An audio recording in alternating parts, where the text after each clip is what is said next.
जय विष्णु भगवान की जय। होली भारत के बड़े त्योहारों में से एक है। सब वर्गों और जातियों के लोगों का त्योहार है और अधर्म पर धर्म की विजय का द्योतक है। विशेष रूप से उत्तर भारत में इसका महत्व अधिक है। यह त्योहार अंग्रेजी कैलेंडर के हिसाब से फरवरी मार्च में और हिंदी पंचांग के हिसाब से फाल्गुन मास की शुक्ल पूर्णिमा को पड़ता है। यूँ तो सभी त्यौहार किसी न किसी कारण और किसी न किसी उपलक्ष्य में मनाए जाते हैं। होली मनाने का सबसे सुस्पष्ट और प्रत्यक्ष कारण यह है कि फरवरी मार्च का महीना कुछ खुले खुले मौसम का महीना है। दिसंबर जनवरी की कड़कड़ाती सर्दी समाप्त हो चुकी होती है। धूप में कुछ तेजी आ जाती है जो इतनी सर्दी के बाद अच्छी लगती है।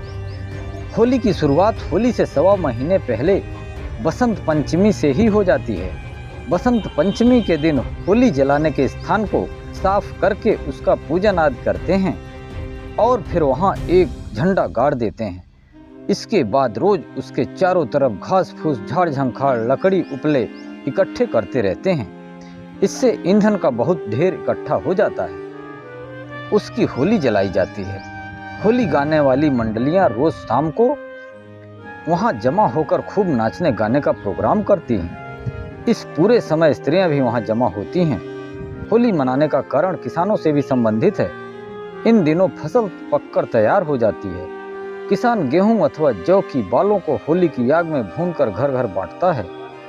आम जनता में होली की आग में गेहूं तथा चने की बालों को भूनकर खाने का रिवाज है। इसे शगुन की बात माना जाता है। फसल काटकर किसानों के घर में आ जाती है। मौसम बहुत ही बढ़िया होता है। न ज़्यादा सर्दी ज़्यादा गर्मी, यानी सर्दी गर्मी की समानता होती है। ऋतुओं में इस समय बसंत ऋतु होती है। वृक्षों में नई और लाल कोपलें निकल आती हैं। सर्दियों में जो वृक्ष फूट की तरह हो जाते हैं, इसी मौसम में वे सुंदर नए पत्तों से भर जाते हैं। इन्हीं दिनों में फूल भी अपनी बहार के साथ खिले होते हैं। चारों ओर ऐसा उल्लासपूर्ण वातावरण छा जाने से मानव हृदय झूम उठता है। प्रसन्नता की लहर दौड़ जाती है। बाहर के ऐसे रंग भरे वातावरण में मस्त होकर लोग नाचने गाने लगते हैं। एक दूसरे पर अबीर गुलाल और रंग डालते और खुशियां मनाते हैं। होली मनाने का एक पौराणिक कारण भी है और इसी कारण लोगों ने इस त्योहार को होली नाम दिया है। नहीं तो फसल पकने और बसंत ऋतु में फूलों भरे वातावरण के उपलक्ष्य में तो किसी भी दिन खुशी मनाई जा सकती थी। हिरण्यकश्यप एक राजा था जो पूर्ण रूप से नास्तिक था। भगवान के नाम से उसे चिढ़ थी, लेकिन उसका पुत्र प्रहलाद ईश्वर का बड़ा भक्त था। जहाँ पिता अपने राज्य में किसी को भी पूजा पाठ नहीं करने देता था, वहीं उसका पुत्र हर समय भक्ति की बातें करता और पूजा पाठ में लगा रहता। हिरण्यकश्यप ने प्रहलाद की भक्ति छुड़ाने के लिए अनेक प्रयत्न किए, उसे अनेकों कष्ट दिए, लेकिन प्रहलाद ने ईश्वर भक्ति किसी भी उपाय से नहीं छोड़ी। हिरण्यकश्यप की एक बहन थी होलिका। उसे वरदान था कि वह आग से नहीं जलेगी।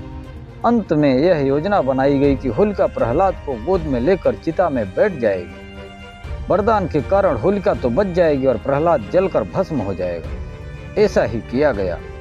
चिता तैयार की गई और होलिका प्रहलाद को गोद में लेकर बैठ गई और फिर चिता में आग लगा दी गई। लेकिन भगवान अपने भक्तों की सदा ही रक्षा करते हैं। अग्नि का प्रभाव उल्टा ही हुआ। होलिका जलकर राख हो गई और प्रहलाद सही सलामत चिता से निकलकर बाहर आ गया। होलिका हिरण्यकश्यप की बहन थी, राक्षसी थी। वह भी सबको हानि पहुंचाने और निरपराधों को कष्ट देने में ही विश्वास करती थी। उसके मरने से लोगों ने राहत की सांस ली और खुशी मनाई। उसी घटना की याद में आज तक हर वर्ष होलिका का दहन किया जाता है।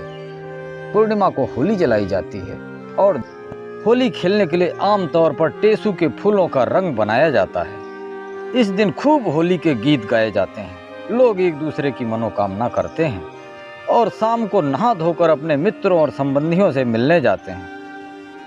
कहते हैं भगवान श्री कृष्ण ने पूतना नामक राक्षसी का वध इसी दिन किया था।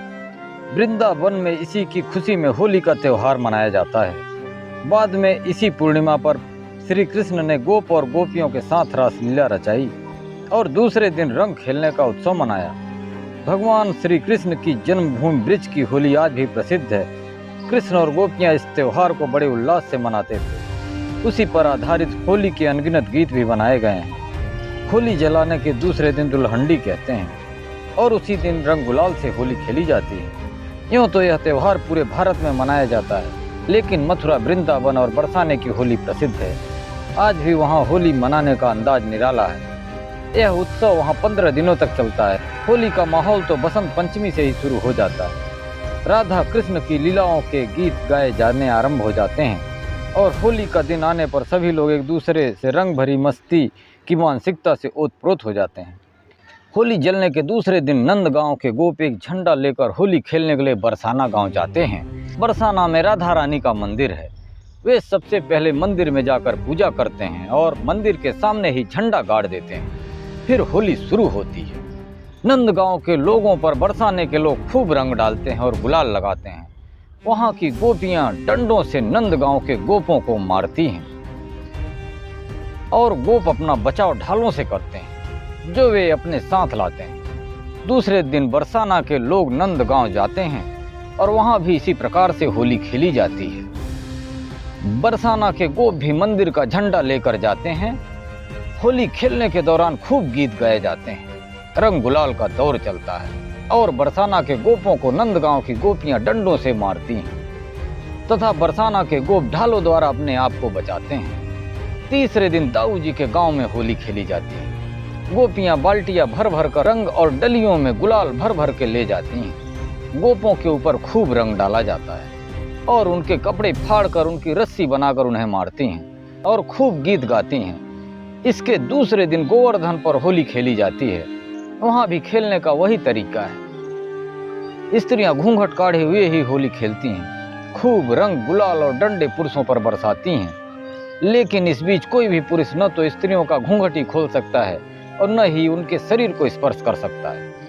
होली का ही समय होता है जब स्त्रियों का बोलबाला रहता है। इस प्रकार स्थान स्थान पर होली होती रहती है।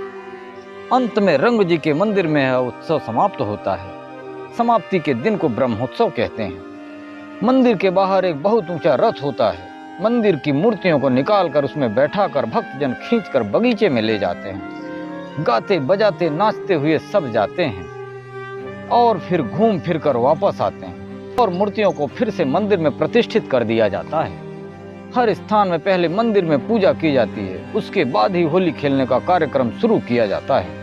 नंदगांव और बरसाना दोनों ही जगह राधा को कृष्ण के और कृष्ण को राधा के कपड़े पहनाकर गठबंधन कर देते हैं। फिर अनेकों लीलाएं करते हैं, खूब होली खेलते हैं, खूब रंग गुलाल लगाते हैं। पूरे देश में होली बहुत उत्साह और हंसी खुशी के साथ मनाई जाती है। होली पर अच्छे अच्छे पकवान बनाए जाते हैं। होली खेलने के लिए सब लोग एक दूसरे के यहाँ जाते हैं और खाते पीते हैं। इस तरह से दोस्तों यह होली का त्यौहार बड़े ही उत्साह पूर्वक मनाया जाता है और बहुत ही रंग बिरंगा त्यौहार है।